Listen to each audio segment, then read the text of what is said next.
She stood in the doorway with the lantern trembling in her hand, its yellow light flickering across the dust and the waiting horse. The wind carried the smell of rain and gunpowder from somewhere beyond the hills. When she spoke, her voice barely rose above the night. "Come home alive." The cowboy didn't answer right away. He just looked at her the way a man looks at something he's afraid to touch, because touching it might make him stay. Eli Mercer had ridden into Red Hollow 3 years earlier with nothing but a scar on his jaw and a silence that followed him everywhere. Folks said he'd been a gun once. Others said he'd been a ghost long before he arrived. No one ever heard the full truth, and Eli never offered it. Clara Whitfield had learned not to ask. She was a widow, with a small ranch at the edge of town, a stretch of stubborn land, and a whitewashed house that leaned a little to the west. When Eli first showed up asking for work, he hadn't smiled. He'd just said he could mend fences, break horses, and keep his mouth shut. That had been enough. Over time, silence turned into small moments, a shared cup of coffee at dawn. The way he fixed the loose shutter without being asked. The way he never entered her house without removing his hat, like it was a church. And then, one winter evening, she had said his name out loud, just to hear it fill the room, and he had looked up from the fire, and in that moment, something shifted between them. It wasn't love, not yet, but it was the promise of it, a seed planted in the hard-packed soil of their quiet lives. Tonight, Red Hollow was holding its breath. Word had come at sundown that the Crowley brothers were riding in for men wanted for murder and robbery, drunk on confidence and vengeance. The sheriff had sent for help from the next territory, but help was 2 days away. Red Hollow had one lawman, a few farmers with old rifles, and a church bell that hadn't been rung for trouble in 20 years. Eli had been quiet since the news arrived, too quiet. Now he stood by his horse, tightening the saddle strap, his movements calm and practiced. Clara stepped closer, the lantern casting his face in shadow. She saw it then, the look she had hoped never to see. Not fear, not anger, resolve. The look of a man accepting a fate he had spent years trying to outrun. "You don't owe this town anything," she said, trying to keep her voice steady. "You don't owe me." Eli finally met her eyes, and the silence stretched between them, heavier than any words could be. "I know, that was worse." His quiet agreement felt like a final goodbye. Inside the house, Clara's son slept curled under a patchwork quilt, his small chest rising and falling. Eli had taught the boy how to whistle through his teeth and how to hold a pencil right. The child called him Mr. Eli, like it was a title, a name of respect for the man who had slowly, carefully, become a part of their world. He was more than a hired hand. He was the steady presence the boy had never known. "You walk into that," Clara said softly, her voice catching, "and there's no promise you walk back out." Eli rested a hand on the saddle horn, then removed his hat. His hair was dusted with gray at the temples, though he wasn't yet 40. The years had been hard, but they had not broken him. "There are things," he said, his voice low and raspy, "a man can keep riding away from, and things he can't." From town came a distant shout, then another. The wind shifted, carrying the echo of hooves on hard earth. The storm was coming. Clara swallowed, the lump in her throat hard as a stone. "And if you don't go," he looked past her, toward the house, toward the sleeping boy and the life that waited like a fragile glass left too close to the edge of a table. He looked at the home he had almost allowed himself to have. "Then men who can't protect themselves will pay for it." A boy without a father will watch his home burn, and I'll have to live with that. She wanted to say his name again, wanted to beg, but she saw now that this wasn't about courage or pride. It was about something older. A debt he had been carrying long before Red Hollow. A shadow that had finally caught up to him. This was atonement. She stepped forward and pressed the lantern into his hands, her fingers brushing his. The touch was electric, a spark in the dark. Then, take this, she whispered. So the dark knows who you are, so it knew you were a good man, was what she meant. Eli nodded once, his jaw tight. He swung into the saddle with a fluid motion that spoke of a lifetime spent on horseback and turned his horse toward town. At the edge of the yard, he paused. The horse stamped impatiently, sensing the tension in the air. "If I don't come back," he said, his voice low but clear, carried on the wind, "tell the boy I tried to be better than I was." Clara felt her heart split open, a clean, sharp break. "You tell him yourself," she said, her voice stronger now, a command. "You come home alive." For a moment, it looked like he might say something more. A smile almost touched his lips, a flicker of the man he could have been, the man he was with her and the boy. Instead, he tipped his hat, a final, silent acknowledgement. He spurred the horse and rode straight into the night, a lone figure swallowed by the vast, unforgiving darkness. Red Hollow's main street was already filling with shadows when Eli arrived. Lanterns flickered in windows, casting long, dancing shapes across the dirt road. The sheriff stood in the middle of it all, his hands shaking despite his brave posture. At the far end of town, 4 riders appeared against the darkening sky, their silhouettes stark and menacing, their guns catching the last dying light of day. They rode slow, confident, like predators who knew their prey was trapped. Eli dismounted slowly, unbuckled the rifle from his saddle, and stepped forward alone. He was no longer a ranch hand. He was something else entirely, something he had tried to bury. One of the riders laughed, a harsh, grating sound that echoed down the empty street. "Well, I'll be damned," the man called out, his voice full of cruel amusement. "Looks like the town sent a single cowboy to die."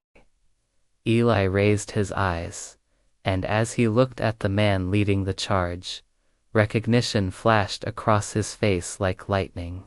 His calm resolve shattered, replaced by a cold, familiar dread, because leading the Crowley brothers was a man Eli had buried once before, a ghost from his past, flesh and blood and hungry for revenge. And the gunfire began. The first shot shattered the night like a breaking bone. Eli dove sideways as splinters flew from the hitching post behind him. The sound of gunfire echoed down Red Hollow's main street, bouncing off storefronts and shuttered windows. Horses screamed, lanterns toppled.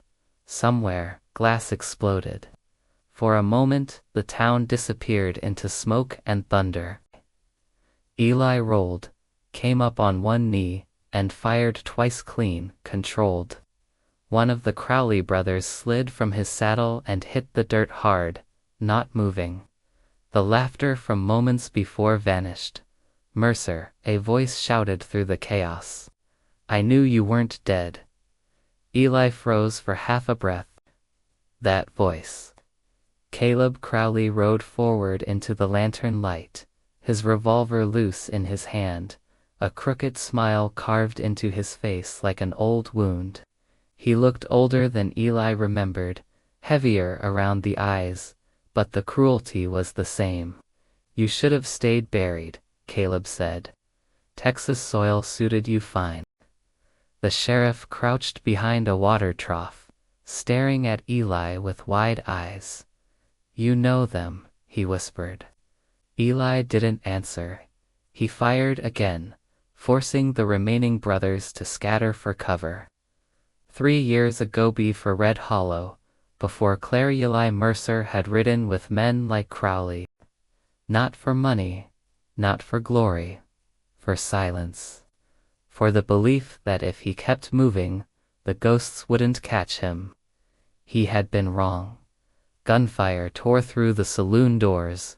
A bullet punched through a window above the general store. Eli backed toward the center of the street, drawing fire away from the buildings, away from the families hiding inside. "Why come back?" Caleb yelled, circling like a wolf. "You had your chance to disappear." Eli's jaw tightened. "I'm not running anymore." Caleb laughed. "You always said that." Right before you did. A scream cut through the noise, a woman's scream, sharp with terror. Eli turned just in time to see one of the Crowleys drag the sheriff's teenage daughter into the open, gun pressed to her temple. "Drop it," the outlaw shouted. "Or she falls." Everything stopped. Eli felt the world narrow to that single moment. The girl's hands shook. Tears streaked her face. She looked too young to understand how close death stood beside her. Eli slowly lowered his rifle. "Eli, no," the sheriff began. Eli raised a hand. "It's all right." Caleb's smile widened. "See," he said. "Same old Mercer. Always willing to bleed for someone else's sins." Eli took one step forward. "Let her go." "And why would I do that?" "Because I'm the one you want." Caleb studied him, eyes gleaming. "You think this ends with you?" "I think it ends," Eli said quietly, "with you making a choice you can still live with." For a second, something flickered across Caleb's face. Doubt or memory. Then a rifle cracked from a rooftop. The outlaw holding the girl jerked backward, stunned, and she tore free, running, sobbing toward her father. The shot had come from behind Elifram, one of the townsmen who'd finally found his courage. All hell broke loose again. Eli lunged, tackling Caleb from his horse. They hit the dirt hard, rolling through dust and blood. Caleb's gun went off, the bullet grazing Eli's shoulder, hot and tearing. Eli grunted but kept moving, slamming his fist into Caleb's jaw. "You cost us everything." Caleb snarled, grappling for the gun. "You chose that life," Eli growled back. "I just stopped pretending it was mine." They broke apart. Eli staggered to his feet, blood soaking his sleeve. The remaining Crowley brother fired wildly, backing toward his horse. Eli raised his revolver and hesitated. Across town, far beyond the gunsmoke, he imagined Clara standing at the window, lantern dark now, listening for sounds that would tell her whether hope was still alive. He fired. The outlaw fell. Silence crashed down almost as violently as the gunfire had begun. Caleb lay on his back in the dirt, staring up at the stars. Eli stood over him, gun trained but hand shaking, not from fear, but from exhaustion. Years of running, years of guilt, all pressing down at once. "You think this makes you clean?" Caleb whispered, coughing blood. "You think saving them saves you?" Eli knelt beside him. "No," he said softly.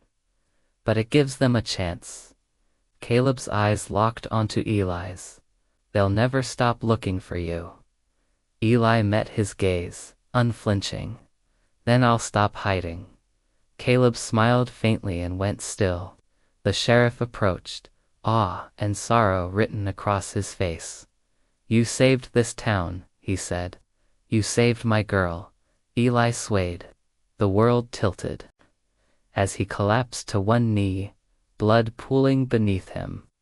The last thing he saw was the sheriff shouting for help and the dark closing in. Miles away, at the edge of Red Hollow, Clara woke with a start, her heart pounding for no reason she could name. And for the first time that night, she was afraid that "come home alive" might have been a promise too heavy for any man to keep. Eli Mercer drifted in and out of darkness, lost between two worlds. There was pain, deep and burning, but beneath it ran something steadier. Warmth, the murmur of voices. He smelled soap and clean cloth, not dust and blood. When his eyes finally opened, the first thing he saw was candlelight. The second was Clara. She sat beside the bed, her hands folded in her lap, her face pale from days without rest. When she saw he was awake, she didn't speak. She just pressed her fingers to her mouth, as if a sound might break him. "You're stubborn," she finally whispered, her voice trembling. "I told you to come home alive." Eli tried to smile. It came out crooked. "I took the long way." The doctor had dug the bullet from his shoulder before dawn. The sheriff had stood guard through the night. Red Hollow had not slept.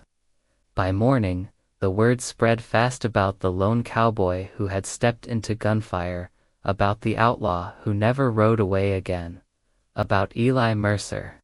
For days he hovered between waking and sleep. Clara read to him, her voice steady, even when her hands shook. The boy sat quietly by the bed, holding Eli's hat like a sacred thing. "Ma says you're a hero," the boy said once. Eli swallowed, the words catching in his throat. "Heroes don't hurt people," he murmured. "They stop bad men," the boy replied simply. That night, Eli stared at the ceiling long after the candles burned low. Caleb Crowley's words echoed in his head. "You think saving them saves you?" He didn't know the answer. A week later, the sheriff returned, but this time, he wasn't wearing his badge. "I'm stepping down," the man said, setting the star on the table. "This town needs someone stronger than I am. Someone who doesn't run when things turn ugly." Eli turned his head slowly. "I'm not your man." The sheriff shook his head. "You already were." Silence filled the room. Outside, the town moved on, wagons creaking, hammers ringing, life insisting on continuing. That evening, Eli stood on Clara's porch, his arm bound tight against his chest. The sunset painted the plains gold and red, the same colors he'd ridden into when he thought he might never see them again. "I won't bring trouble to your door," he said quietly. "Men like me, trouble follows." Clara stepped closer. "So does hope." He looked at her, then really looked, at the lines grief had carved into her face, and the strength that had grown around them. At the ranch, the boy, the fragile, beautiful life he had almost ridden past forever. "I've done things," Eli said, his voice low. "Things I can't undo." She nodded. "I know. And if the past comes calling, then we answer it," she said. Together. Eli felt something loosen in his chest, something he'd kept locked tight for years. He tipped his hat not in goodbye, but in gratitude. Months passed. Winter came soft that year, laying snow like a promise over the plains. Eli mended fences again, but now he laughed sometimes. He taught the boy how to ride, how to stand his ground, how to choose kindness even when the world offered violence. When strangers rode through town, they tipped their hats to Eli Mercer, the man who had stood alone and lived. One evening, as the fire crackled low, the boy asked, "Were you scared that night?" Eli thought for a long moment. "Yes," he said, "but courage isn't about not being scared. It's about choosing what matters more." Outside, the wind howled across the open land, but inside the cabin was warm. Later, after the boy slept, Clara stood beside Eli at the window. The same stars shone overhead, the same ones Caleb Crowley had stared at in his final moments. "Do you ever regret it?" she asked softly. Eli shook his head. "I regret the years I ran." He reached for her hand, and this time, he didn't pull away. Somewhere beyond Red Hollow, the past still existed. Graves still lay in forgotten places. But here, in this quiet corner of the West, a man who had ridden into Gunfire had finally learned why coming home alive mattered. Not because he survived, but because he stayed. And as the lantern light glowed warm against the cabin walls, Eli Mercer understood at last redemption wasn't found at the end of a gun. It was found in the life you chose to live after the smoke cleared. Thank you for listening. If you enjoyed this story, be sure to subscribe for more.